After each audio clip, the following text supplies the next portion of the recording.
Assalamualaikum, hai semuanya. Kita bertemu lagi di video reaction saya kali ini guys, oke? Semoga semuanya sehat selalu. Nah, kali ini saya mau tengok video pembahasan tentang ini ya. Dunia pernah dibuat heboh ketika Indonesia punya alutsista terbaik di dunia, bahkan punya uji coba bom nuklir. Jadi zaman dahulu itu ya, eranya Presiden Soekarno tuh memang alutsistanya tuh antara yang terbaik di dunia gitu kan, Indonesia. So, seperti apakah kisahnya ini? Mari kita sama tengok video ini. Let's go. Halo Indomax, Indo Magazines. Nah, di hari Minggu yang cerah ini, seperti tak biasanya bos, admin akan coba kembali menceritakan sebuah kisah sejarah militer, di mana Indonesia dengan semangat berkobar-kobar membuat sebuah pernyataan yang menggemparkan dunia kala itu, yang mendadak mengumumkan bahwa Indonesia akan melakukan uji coba bom nuklir. Wah. Kejadian ini pun terjadi pada saat era keemasan Indonesia, kala dipimpin oleh sang proklamator kita, yaitu Bapak Presiden Soekarno.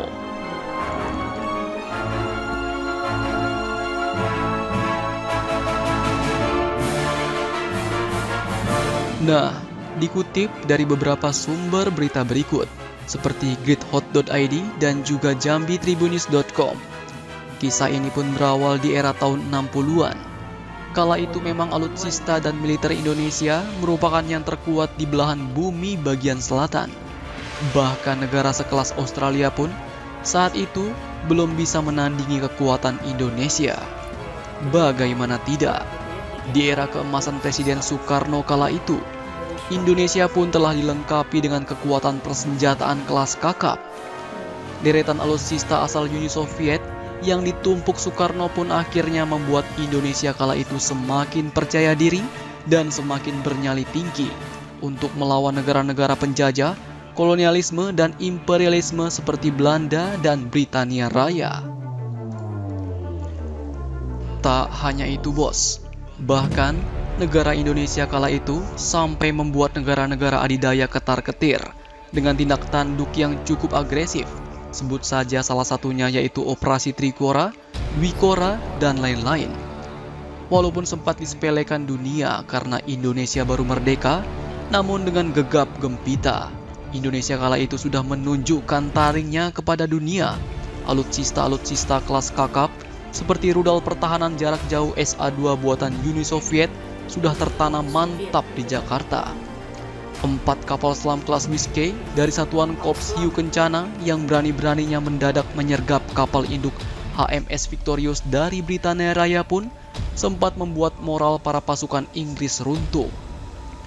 Nah, 25 unit pesawat Tupolev 16 bomber Indonesia dengan kemampuan nuklir capable yang dibeli dari Uni Soviet sudah siap menghancurkan kapal induk Belanda Karel Doorman yang pada waktu itu berani-beraninya masuk ke Irian Barat.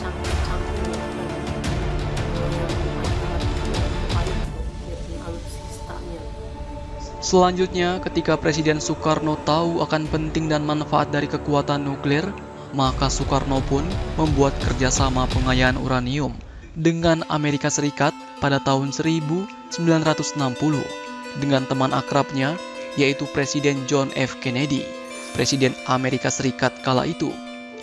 Amerika Serikat pun setuju membantu dalam hal pengayaan uranium, karena awalnya Indonesia memang hanya ingin menggunakan nuklirnya untuk tujuan damai bos.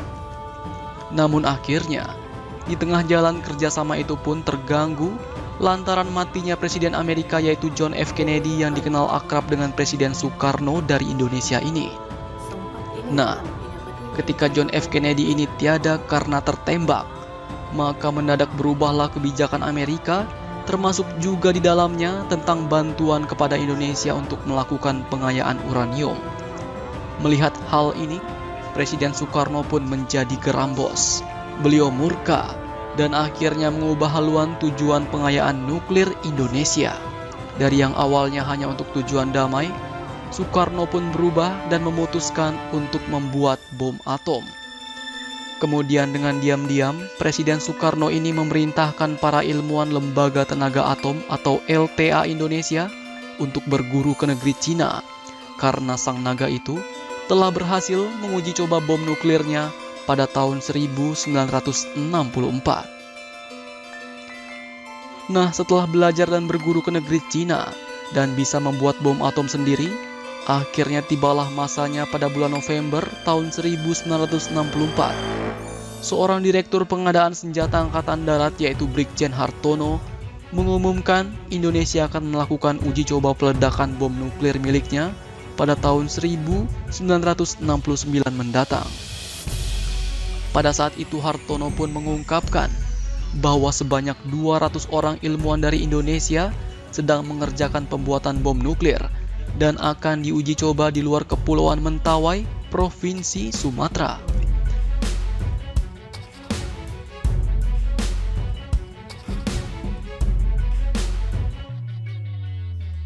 Selanjutnya dikutip dari nonproliferation.org, diketahui bahwa pengumuman itu kemudian dilanjutkan dengan pernyataan Soekarno pada tahun 1965 yang mengatakan bahwa sudah takdir Tuhan, Indonesia dapat membuat bom atomnya sendiri. Presiden Soekarno pun mengatakan, jika Indonesia membutuhkan bom nuklir untuk menjaga kedaulatan dan tanah air dari gangguan negara lain. Dan akhirnya pernyataan itu pun membuat negara-negara di dunia kaget seketika, bos. Seisi dunia pun geger, terkejut terheran-heran. Bagaimana bisa negara yang baru merdeka kemarin sore tiba-tiba mampu membuat bom atomnya sendiri?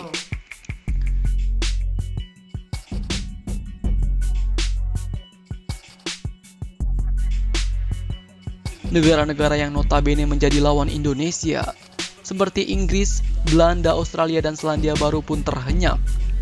Bahkan saat itu, seorang Menteri Pertahanan Australia yang bernama St. Partridge berujar jika pernyataan Brigjen Hartono dari Indonesia ini tak boleh dianggap enteng dan sepele, bos. Malaysia yang saat itu menjadi incaran Soekarno untuk diganyang pun pastinya pusing 7 keliling. Dari sumber berita, dikatakan bahwa Perdana Menteri Malaysia saat itu, yaitu Tun Abdul Razak, sampai merasa gelisah, terancam dan ketakutan. Karena bisa saja, uji coba ledakan nuklir Indonesia nanti dapat berdampak mengerikan bagi Malaysia. Amerika Serikat yang kala itu tidak lagi dipimpin oleh John F. Kennedy, langsung mendekati kembali Indonesia. Mereka tak mau uji coba itu dilakukan.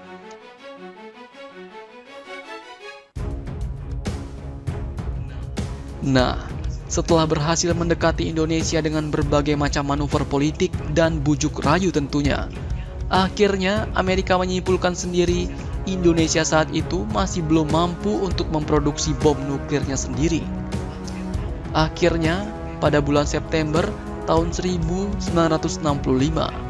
Amerika pun mau melanjutkan kembali kerjasama pengayaan uraniumnya dengan Indonesia. Tapi dengan syarat bahwa reaktor nuklir milik Indonesia kala itu harus mau diinspeksi oleh Badan Atom Internasional atau IAEA. Hal ini pun dilakukan agar Indonesia tak lanjut usaha untuk mengembangkan bom nuklirnya sendiri. Namun sayangnya, bos, kala itu pemerintahan Soekarno ternyata sedang buyar ketika diluluhlantakkan dengan isu komunis. Akhirnya masalah dalam pemerintahan Soekarno pun tak terbendung lagi dan berakhirlah kekuasaan Soekarno karena peristiwa G30 SPKI pada tahun 1965 yang membuat semuanya menjadi kacau balau.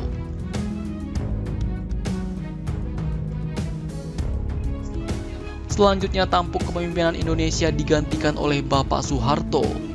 Di bawah kepemimpinannya yang biasa disebut dengan Orde Baru, Indonesia menjadi sama sekali tak tertarik untuk mengembangkan nuklir menjadi bom atom, bos. Tetapi lebih digunakan untuk tujuan ilmu pengetahuan, agrikultura, dan pembangunan ekonomi negara.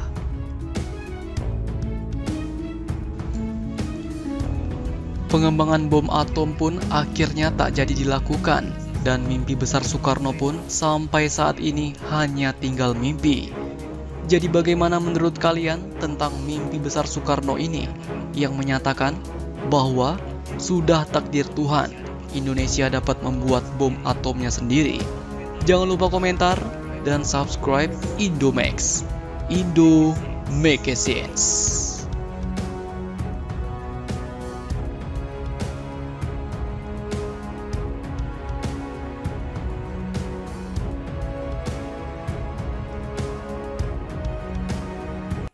Oke guys, ya tadi ya videonya ini.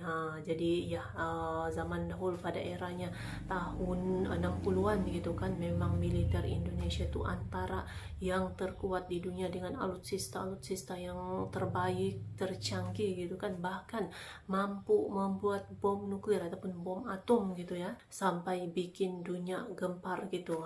Kebangkitannya sangat luar biasa gitu kan. So, terima kasih banyak sebab kamu sudah menonton video ini. Jangan lupa untuk subscribe, like, komen, dan juga share ya. Kita bertemu lagi di video reaction saya yang seterusnya. Assalamualaikum.